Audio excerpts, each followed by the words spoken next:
live. You know what that's all about. Hey, That was Colleen. that like awkward moment in the beginning, right? Yeah, exactly. When you hit record and you're like, I got to check the corner, make sure it's good. Yeah, we're all set. How are you?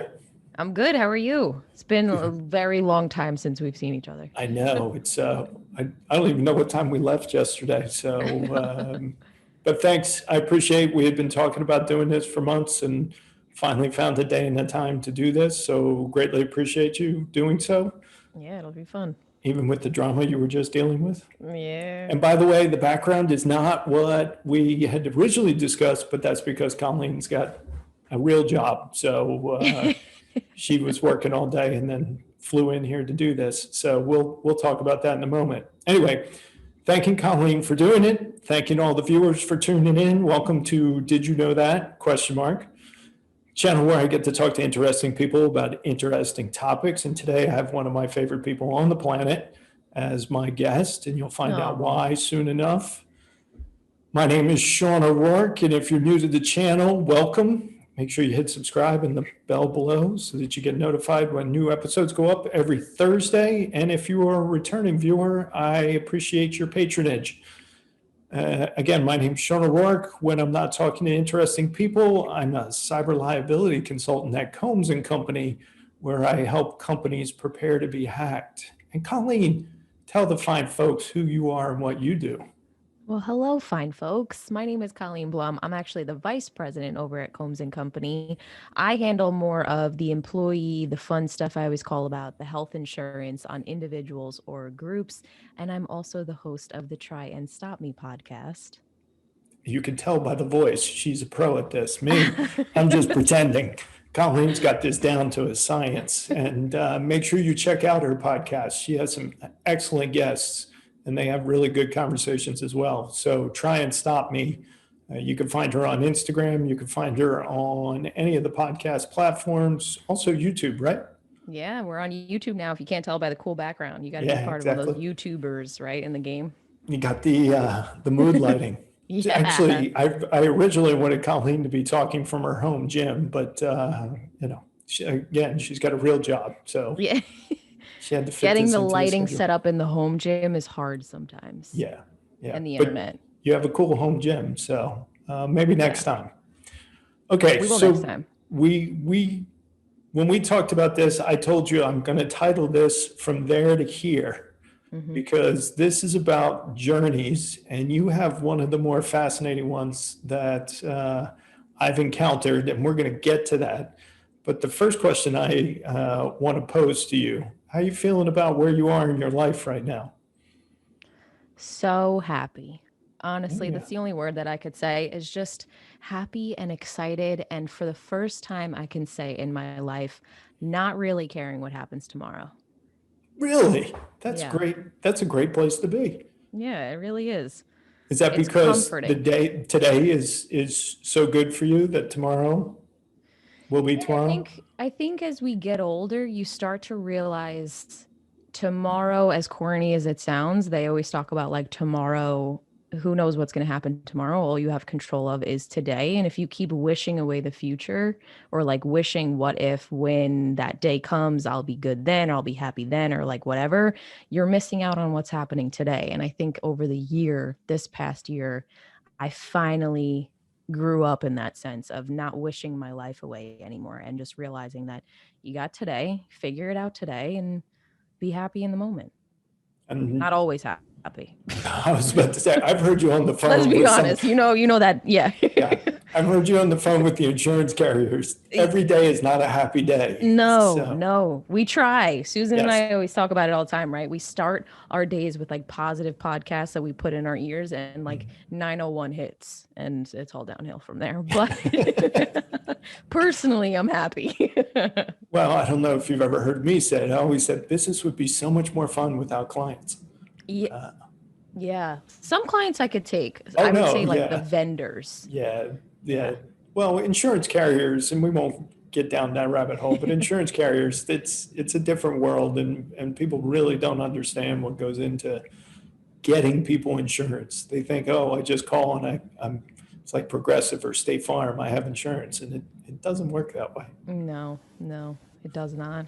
So you are actually the longest tenured employee at Combs and Company. I know. It's crazy.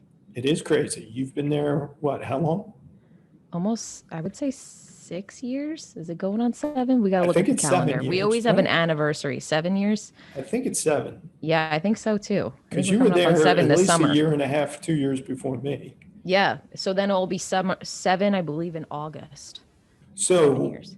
you got to tell the fine folks how you came to Combs and Company, because Yes. I'm going to use that as my starting off point to talk about some things with you. Yeah. So long story short, obviously, well, not obviously, I'm 32 now, right? So like, to give a quick background on what we're doing here, I was a hairstylist for a good 10 years. So I started in like junior high school days with the cosmetology. I was working in salons all the time. So by the time I hit 22, 23, I would say, I don't remember the exact age, I was like, it's time to like get a big girl job, right? Like time to actually like move out, pay bills. And I loved being a hairstylist. It was fun. It was great.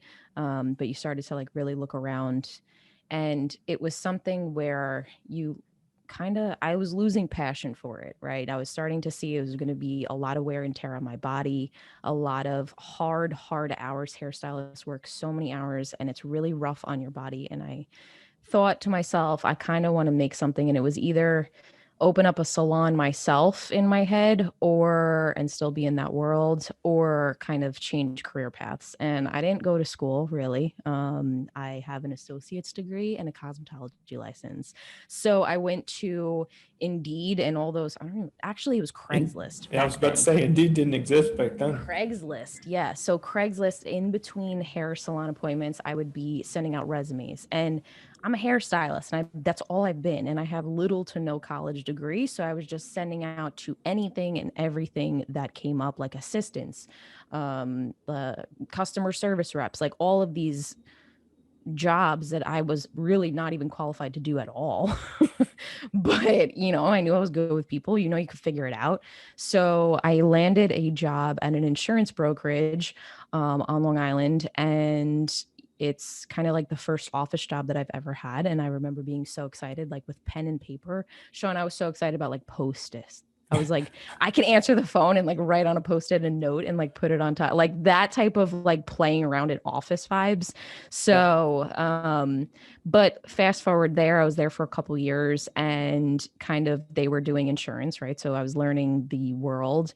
And I remember the girl behind me was saying, she was like, I would buy a garbage bag from you, and I was like, maybe I am kind of good at this, like people and like selling things, but I didn't realize you can actually make money doing it. I didn't realize you could become a broker and get paid for the advice you were giving, or get paid for like the customer service stuff that you were saying. So I was just a salaried employee. And while I was there, the tides kind of changed a little bit, I would say, in a nice way, where everything was hunky-dory and great. And I always talk about there's always two types of women in the world. There's the women that like build you up and support you exactly like Susan Combs does, that they're always by your side and they want to see you thrive and there's no threat there.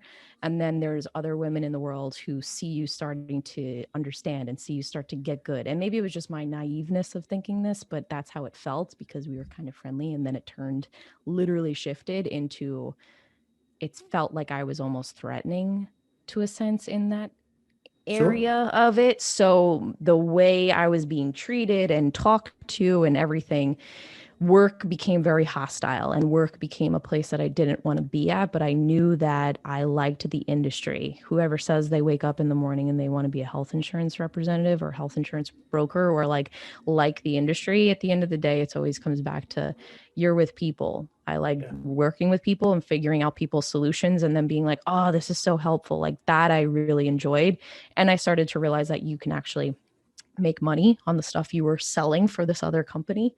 So long story really long story short, I would come home crying at some points of just being so frustrated with the office, so frustrated with my management. So I went to Google and I typed in successful women in insurance, and Susan Combs came up on a list. And I believe, I always say, I have to look how many people were actually on the list. I believe there was 12 women, and no joke, Sean, I would literally, like, you know how I am. I was scrolling through and I was like, boring. Like, they were just like older women, like that typical corporate world. And I knew I'm just obviously not that typical corporate person. So I was like, I don't want to work for something like that.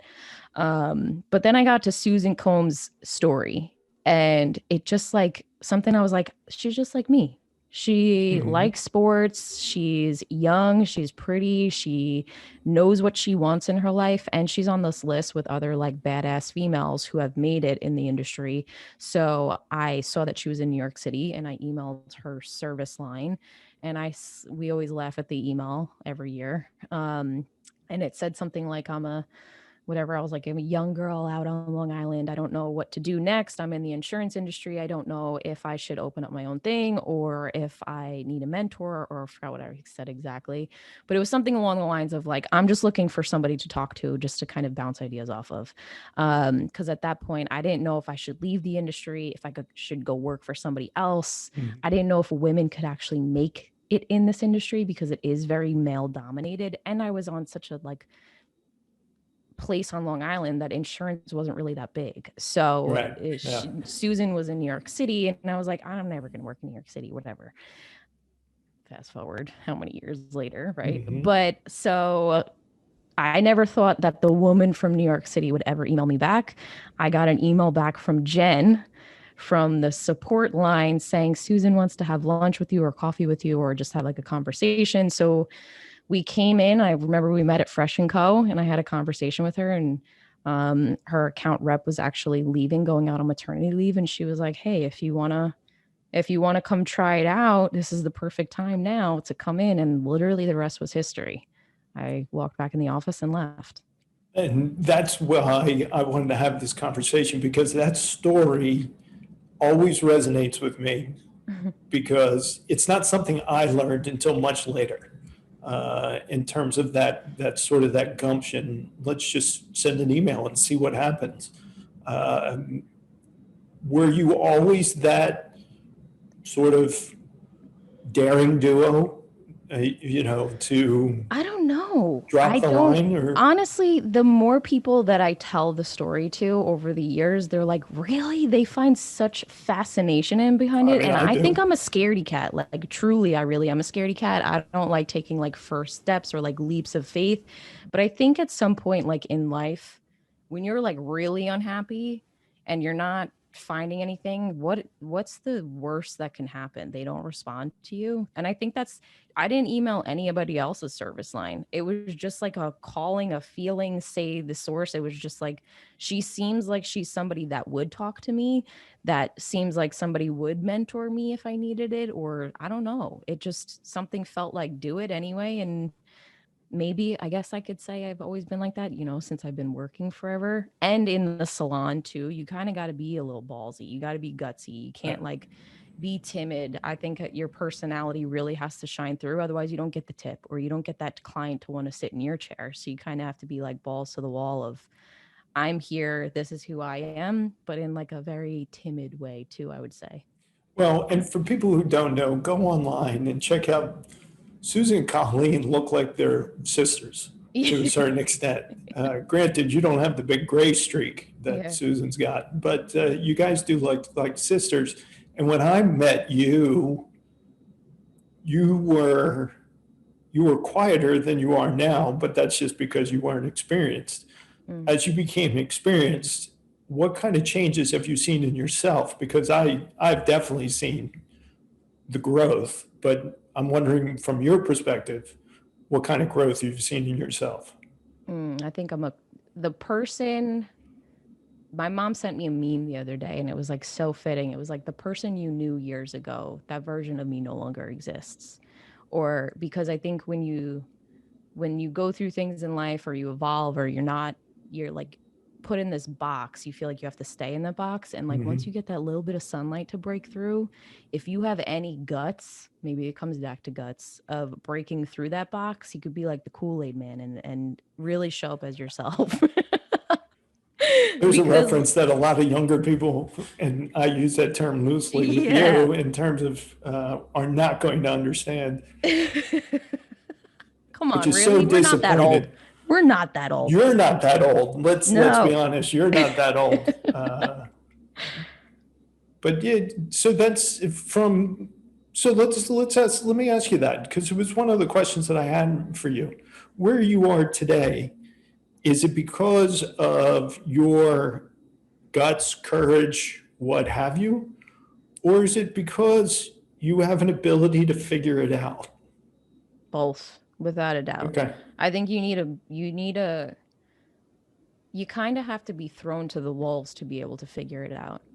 And then you have to have the guts to say, like, no matter how hard this is, or no matter, where I don't know life is going to turn, then then the gut, like, it all intertwines with each other, because you can't have one without the other. Like, you can't figure it out without having the guts to take the step, or have the guts to take the step without learning how to figure it out. So it's one and the same, I think. Well, I mean, let's be honest, you decided to enter in an industry where you really can't Google it. But you can, Sean. You could Google anything. You can Google it, but it's really not going to tell you how to figure it out.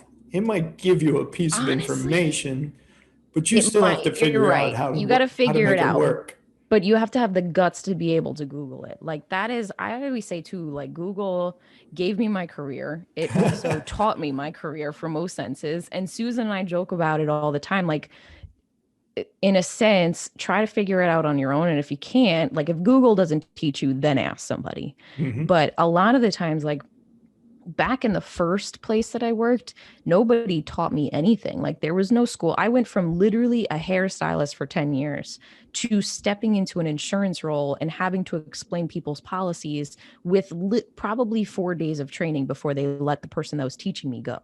So I had to, like, Google a deductible. I had to Google what the hell an out of pocket, like, I had no idea what any of this stuff meant. And Google taught me the baseline of it. And then if you have the people skills, you can literally do anything. Google plus being a people person. Well, and so to that end, have you always been a people person? I mean, I've seen pictures with you and your family. You've definitely been, your family is not shy. No, but we're also introverts too, which is weird. Like, we are external introverts, if that makes sense. Yeah, I get it. We're good. You're the same way, right? Like, we're absolutely. great with people, but you're also, like, to yourself and shy, like, a lot of the times, like, if I don't know people. But if it comes to a sense where I have to be on, I could be on. But there's also times where that insecurity and that, like, I don't belong here, or, like, all that stuff still comes into play. You got to kind of shove that shit to the side and keep rolling. I don't think it's insecurity anymore with you. I think it's, I don't have time for this, or I really am not in the mood for this right now. Yeah, that too. I mean, I think that too is, like, which is something I definitely need to work on, where you're like, you need to be able to have the time and the space, in the mental space. But the busier we get, it gets a lot harder. And especially being in New York City, there's so many different things to do. Yeah. Not right now, but at some point, saying no is the best thing that we can do for our sanity. Well, I think, saying to the point you made before about as you get older, I think that's actually one of the benefits. As you get older, you can say, you know what, don't have time. Or I don't feel like it. Yeah. And you can we walk talked about out. this yesterday, right? Right. Yeah. Yeah. You can walk out of a networking event. You can. Yeah. You can basically do the Irish, The Irish exit is my favorite thing. Literally. I used to be out with friends years ago and they'd be like, "Where are you?" "In bed." I was the same way. Yeah. I was the exact same way. When we're done, we're done. And I think that's what makes us able to be on, is because we're on, we got that energy, but I also don't fake it. So I am who I am. And I think a lot of people, especially in business now, know me as, like, pretty much like we're the three of us. You, me, and Susan are like the same. We're on, but also we're like, no, don't mess with me personalities. And when we're off, we're done. And I think we walk away when we're done that we're not faking it or disingenuous, if that's even a Perfect word. word to describe I'm it. trying to go into Sean's vocabulary. Sean always brings in we're like, can you stop using big words in here? I always get yelled at when I think I've used a really good word in a very appropriate situation. They look at me like, shut up. It's like the dictionary word. It's not even anything anybody was ever taught. Well, if you grew up with my dad, you'd understand why. Yeah. My little sister's the same way too. Yeah. Well, Yeah. then your sister and I need to hang out and compare Yeah. words. Well, to that end, your dad and your mom have interesting backgrounds, especially your dad. So what did you get from your dad? What did you get from your mom? What do you see in yourself that's from them? Such a good question. I think I'm such a hybrid of both of them because so my dad was a police officer my entire life. My mom was a stay-at-home mom. Now my dad's retired and works at the golf course, and now my mom's a travel agent. So they like flipped roles of who's working and whatnot. But we always talk about it like my dad was like the life of the party. My dad was like the go-to guy. He was always the loud one. And my mom was more of, she knows it, like the quiet one. She was very pretty much how we all are until you grow into yourself. And now like they have flipped to completely. My dad's more quiet now. And my mom's like the life of the party, like running around and very social butterflies. But I think I learned, people skills without a doubt of being how to treat people. My dad was a coach for us for all of our softball events, being able to he was always like the good cop, we called him, because we had three softball coaches. Literally, yeah. Like he has such a kind heart, where we had three coaches my entire life. It was the same ones, like travel coaches and all this. And there was always two hard asses. And my dad was always like the voice of reason, the calm one, the one that was like, take a breath, like stop crying. The other ones were like in your face screaming at you. My dad was like the take the breath, but also like the no BS, I don't mess around. Like I could be nice, but I'm also like, once I get to that point, like I was saying before, he's done too. My mom is the exact same way too. Now it's crazy how personalities, when you get older, you're like, damn, that sounded like my dad. That sounded like my mom. Shit. You start smacking yourself. Don't do that. Don't do that. Like, exactly. Step out of it. Yeah. Well, yeah. You played softball your entire life. Yeah. Right? In fact, there's a very famous video that we talk about around the office where Colleen shows her gun of an arm, and yet you and I have never had the joy of actually having a catch. So when the weather turns, we're going to go out on Fifth Avenue, even if people are dining outside, we're going to throw the ball. That would be a lot of fun. Yeah. Although when a couple weeks, not like months ago, my parents got a puppy and we took him down to the field and I was like, let's play fetch. And for years they were like, Colleen, your sidearm you're going to ruin your arm. And they told me for 14 years that it would, and I threw the ball the way I've always thrown the ball. And I was like, that's that sidearm pain that they were talking about. It hits you when you're older. Yeah. I was about to say, that's the age of not warming up. Yeah. That's why I get up an hour and a half before I go to the gym so I can stretch. Oh, I stretch before the gym every time now. I have to. Otherwise, I can't move. Yep, exactly. I'll go there, I'll pop everything, and then I'll be lying on the floor just saying, kill me now, kill me now. So what do you do on a daily basis to sort of give people a sense of how you bring in business, how you conduct business, what your role is when you're working with a client? Good question. Day-to-day stuff, when you get into the office, literally the first thing you do is check the emails, right? But a lot of networking, a ton of networking. I'm a part of BNI, which I'm sure a ton of people know about, the Business Networking International. I think it's crucial. It was something when I first came into New York City, I was 23, 24. I was from Long Island. And even though Long Island's not far away, it's really a whole different world when you come into New York City. You don't know anybody. And if you're in a sales position, you have to get into some sort of networking, especially when you're starting out, because that's the only way you're going to meet friends, you're going to meet new people, other than the sense of like going to the bar. But what is the bar really going to do for you? So for me, BNI was like that structured. I knew I could form relationships in this type of environment because you meet every single week. So networking through that has brought on so many different relationships. And then a lot of the clients that we get now, thankfully, through networking, most of them are all referral based. Yeah. So it's all coming from, if you do right by a client, they will talk about you to somebody else, especially when it comes down to insurance and health insurance.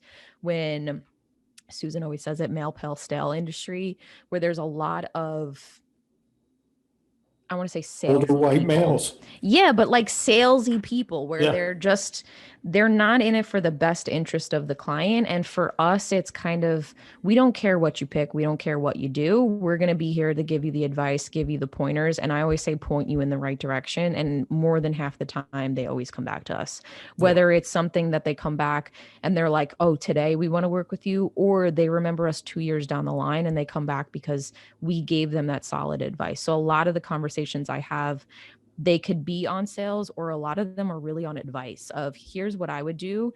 Or a lot of kids like aging out. You have so many kids now that want to be entrepreneurs, that want to get out there and start their own company. If you can help them today figure out their next step, they will remember you. And they do call me back 2 years down the line and they're like, hey, Kyle, I just opened up this business. What could we do for my employee to get them health insurance?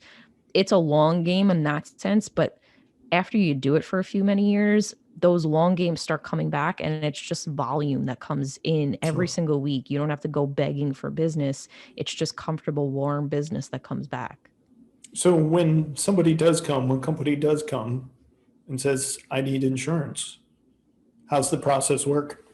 Well, This first I is want just to a know little plug for yourself. the little So plug. Yeah. yeah, Well, I mean, the first thing I always say is like, is it a new business or it is existing business? Is it's a new business that's like starting from square one. And then we go through like the rules and the budgets and what they're willing to budget for the year, and always reminding them it's a year-long plan.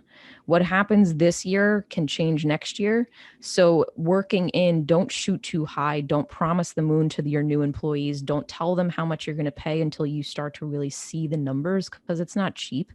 yeah. So to be able to like really budget in realistically, what can you do?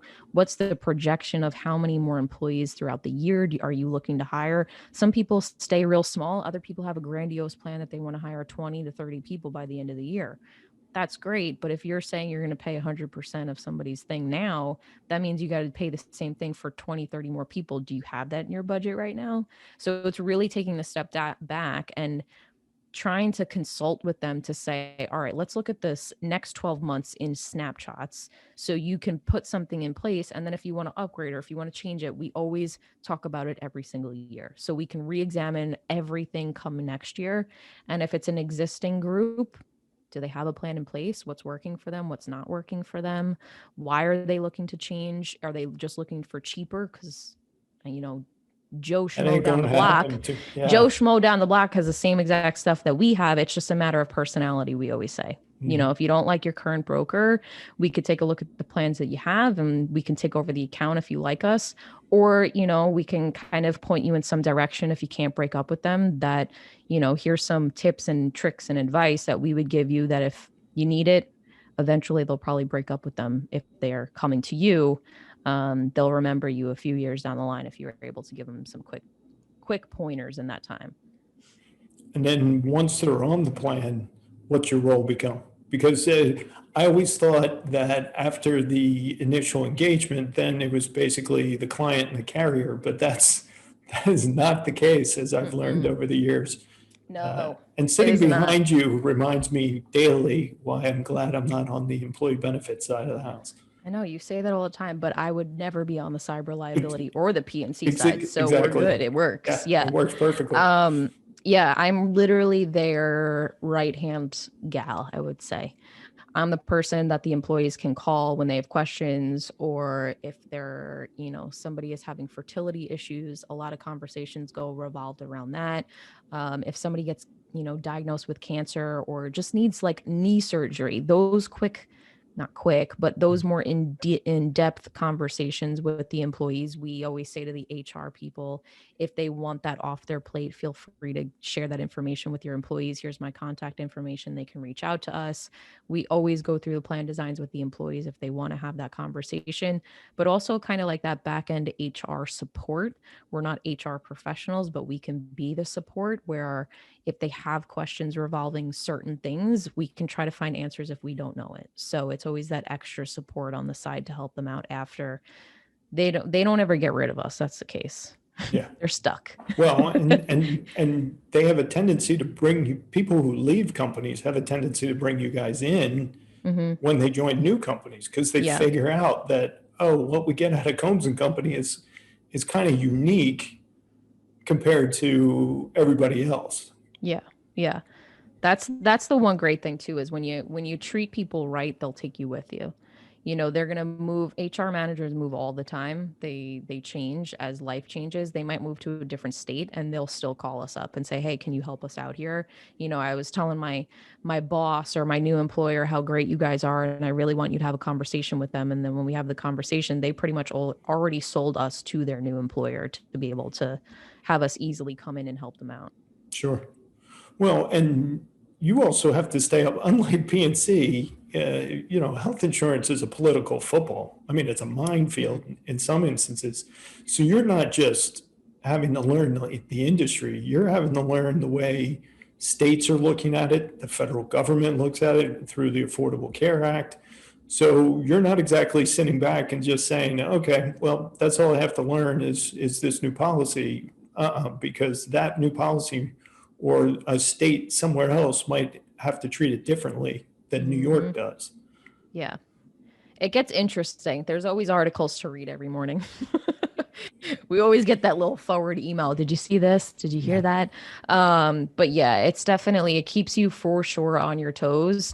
And the more states that you work in, the more you got to be connected with your vendors and have a good relationship. Otherwise, you're literally left on your own with crickets. So for me, thankfully, I've found great people that we can work with throughout the states. We have formed really good relationships, and that's also like learning how to work with colleagues in your same industry, of being able to form relationships. There's no competition. There's simply, hey, I have this client and they might be in Ohio and I know nothing about Ohio, but somebody else that we've made a connection with through all of our networking and all the conferences that we go to might know that specific sale industry area that they can help out with. And then forming those relationships are really super helpful. Well, and the reason why I wanted to focus on this is getting back to your story that you told. You have an associate's degree. The majority of your initial working life was spent in a salon. By the way, she won't cut my hair. And no, I cut my dad's hair during quarantine. Yeah. I'd lost it. I was never good at men's hair though, but that was terrible. Sorry, Dad. Yeah, that was a good story. Everybody should have been in the office for that one and whatnot. And then you got into the industry simply by chance, and then you come to Combs and Company simply by chance. That's why I wanted to title it From There to Here, because the journey you've taken is not the journey that gets sold to a lot of people. And I wanted to use you as a shining example, is that you're not the exception to the rule. You should actually be the rule, that college is not going to be the be all and end all. Usually it's what you do and what your passions are that will dictate where you make it and how you make it. I love that you said that. I don't think kids it's different for medical school. I think it's different for certain professions, but I don't think the $100,000 worth of college debt is needed to be successful in life, especially now. I think there's so many different industries that you can get into.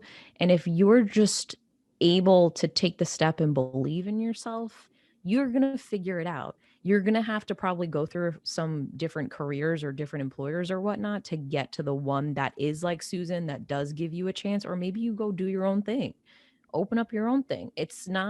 You don't need a piece of paper to say I've made it in the world. I think that's such BS, honestly, to try to make 17 and 18-year-olds tell themselves what they're supposed to be for the next 40 years of their life at that age where you're the most immature and you're not even really paying attention to what you're learning in school because you're more concerned about yourself, as you should be in those years, selfish years. I don't know. I think this world hopefully starts to shift away from college is the way to go, and if you don't have that 4-year degree, you get looked at a certain way, because not many people know that I don't have a crazy college degree, and I have respect. And I think that if people knew that I don't have that crazy college degree, some people in the industry or in the world would still look at you a certain way of being less than or whatnot. But until they know that, nobody needs to know. Well, now they know, but Right, now they lights, know, but hopefully lights. it bursts the bubble a little bit. Oh, it needs absolutely. to.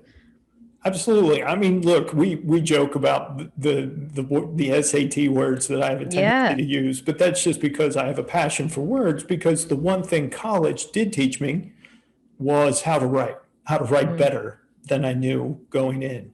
But aside from that, most of what I learned through working, through figuring it out.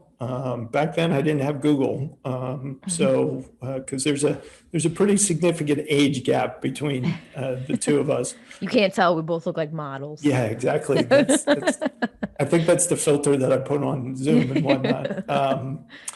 But in that respect, it's one of the reasons why I have a tremendous amount of respect for what you do and how you do it, because you did it on your own. It didn't require you to go to school. It required you to say, hey, I can figure this out better than going to school, like you said, going into debt, or just getting sidetracked and being bored and then coming out and being disenchanted.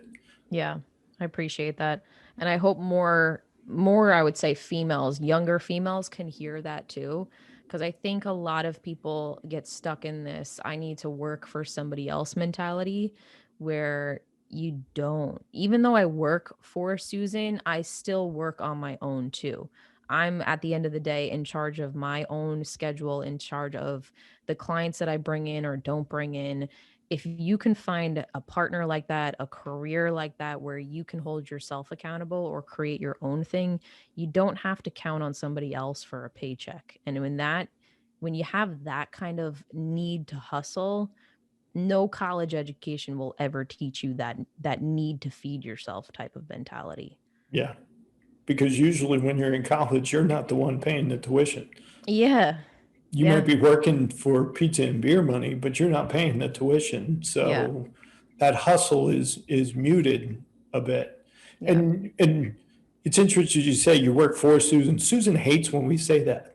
I know. Susan likes to say we work with Susan. Susan doesn't like to be the boss unless she's mad, and in which case we all leave the room while the lava Or I tell her recedes. stop being mean. Yes. Yeah, she told me the same thing. Yeah. Well, and that's the thing. You to the point about sales, that's basically all life is you have to sell yourself. And I don't mean that in the, no, I know, a pretty woman kind of way. You have to sell yourself, because people, they're not really buying the insurance. They're buying you. Yeah. Yeah. That's what it comes down to when the clients do call and they say, we don't really like those clients. Like, what else can you give me that doesn't, at the end of the day, like, we're not going to give you better rates. Like I said, it's just the way that the market is in New York. The rates are the rates. It doesn't matter. You're buying and not even really buying, you're just choosing who you want to help with. Do you want that more stale type of, they just answer the phone and they don't have any life to them? Or do you want the office with the fuck button sitting in the middle, who dances around and like makes all these crazy like Instagram stuff and like creates these shows and these crazy reels and posts on social media that lets you more into our day-to-day life? It's just personality. So we're really selling ourselves, and it's kind of working. People like us. Well, they definitely like you and Susan. I think they like me. I think I would do think okay. so. Come on. I think they do all right. They're warming up to James. He's the newbie, so he's still learning the way we do things. So we did talk about at the beginning, you do have a podcast / YouTube channel. Try and Stop Me. which is a motto that I think you live by pretty consistently. So why did you start that? I was at a point in my life where you kind of knew there was more. There was like a calling to do more. I had gone through some rough stuff in my days by being at Combs and Company that personally was very hard on myself. So for me, I always look to like motivational quotes on Pinterest, and that's how I was able to pull myself out of a funk. And by listening to podcasts, I had gotten really heavy into like Ed Milet and Oprah and all of these like self-help, like You Are a Badass book and all of these stuff, just like feeding my mind healthier, more positive types of words and stories, and just hearing of people like overcoming things that I was a part of, that I was like, I'm never getting out of this. How do I get out of this? I don't know how to do it. But listening to other people's stories, how they were able to overcome certain things, kind of helped fire get lit in me to say, you can do it. Look how hard their life was. You can do this too. So when quarantine had hit, it was right before quarantine, actually, I had said, I'd love to start like a podcast one day. And then it was kind of like a afterthought. I was like sitting at the bar. I was like, yeah, maybe one day, like whatever. Yeah. And then quarantine hit and we were sitting around and I was like, what better time to start talking to a mic than right now? Like, I can't meet with anybody. Like, I was staring outside. Yeah. Like, there's nothing to do. There's no way to network with people. There's no way, like, and I was starting to lose. I wasn't listening to really podcasts anymore because we weren't moving around. Like, there wasn't anything like commuting. That. Yeah. And life was starting to get good. So I was like, I don't really, all this stuff. So I said, you know what? I need to get back into this. And why not start one now too? So for me, it really started off as like interviewing people. That was like it. That's what my goal was, to be, just like interview other people who had gone through some type of trials or tribulations in their own career or in their own lives. But the more and more people I started talking to and like sharing my own personal journey on the side, and I've hired a coach, and like a lot of things have happened and transpired in life, I started doing more solo episodes where it's, why not help other people who were in that same mindset that I was in? Because if I was saved by a certain thing or something that somebody else said, there might be a story that I can tell on my podcast, or there might be advice that I've learned or read or a quote that I've learned that might just hit that one person's ear that would change their day, or could potentially change their life the way the podcasts have changed completely my life in 12 years. So that's really the main reason why I started it. And now it's like morphed into this motivational, here's my story, here's my life, here's also guests on the show, who knows what's going to happen with it, but it's so much fun, and it's literally like therapy to talk into a microphone. Yeah. Well, and it's kind of funny because we started this, so I started mine independent of yours, and then Susan told me, yeah, Colleen started, I was like, oh, what? Okay, cool. But yeah, it was like the same week. It was so weird too. It was weird. It was weird. But it was all because of quarantine, because we figured, well, we've always wanted to do this. I've always wanted to do some sort of interview series. Yeah. And so we both came to the same conclusion independently, but it just shows that at Combs and Company, we only hire great minds. So take that for what it's worth. That could be the closed shower, though, right there. Yeah. Maybe I should have said that. Only exceptional people work here. Well, actually, that is true, because true. It's for those who know Susan Combs, know we're not joking when we talk about her high standards. And for those who don't know her, just understand that Mount Everest looks small compared to what Susan expects on a daily basis. So, and Susan, I haven't touched my hair too much during this whole thing. I've been looking at the camera. I'm not watching the way you're doing your hair. So Susan will critique it. Yeah. Because she's not shy about that. Now, in terms of where you see yourself going next, let's divide it out to sort of your Combs and Company life, and then the Try and Stop Me podcast, and then take it from there. So what kind of goals do you Combs have and set for Company Combs and life. Company? I would love to be able to hire more little me's or Okay. train younger me. Susan and I talk about it all the time. I think it's very important in our industry to introduce females to this industry, because it's not scary. It's not boring. Like, we joke around that it's boring and it is frustrating at times and whatnot, but you can make a great career out of this. And it's not boring. I It's think not. It's frustrating is a better interesting. word for it Yeah. sometimes.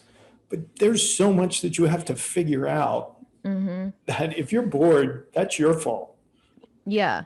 There's always new things that we need to figure out every single day. And it's learning how to deal with the different people's personalities. And I think it's given me, especially the atmosphere that Susan has brought for Combs and Company, where it's as before COVID, we were already on our computers. We talk about this all the time. That's why I don't think any of us missed a beat, thankfully, because we were so used to working from home already. Like, we can work from anywhere. We're working from trains. Yeah. During one of the worst news mail drops that ever came with a carrier rolling out.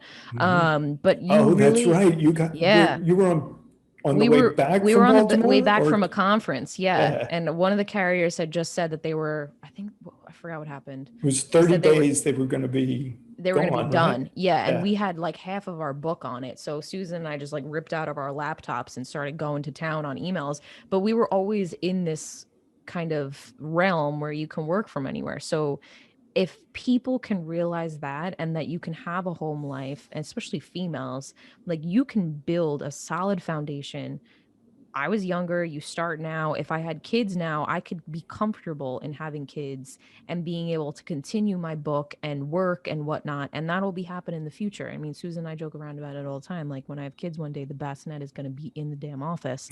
But, but, I think it's such a great thing to be able to. I'm hoping we can get more females, to teach younger girls that this is an industry that you can literally conquer and we can take over on the boys. Not to Yeah. say competitive or anything, but Yeah. No, not in our office, not at all. So we've hired two people recently, not recently, over the last couple of years, but we've gotten very few female applicants. mm-hmm. Is that our fault? Is it No, I female? think it's just Are it's we not looking in the wrong spot? it's not a lot of females are in finance or insurance to begin with, and I think it's not a hot topic. And I think that's what, I mean, WIFS tries to do, women in insurance and financial services. That's what our Wonder Woman mastermind that Susan started is trying to do, just to bring more awareness to the industry for females, to say you have this support, you have other people. It's not something people go for. It's not something people, I never thought I would end up here. The only reason, literally, I was applying for assistant jobs. I was applying for, I don't know, I didn't even know what a customer service rep was.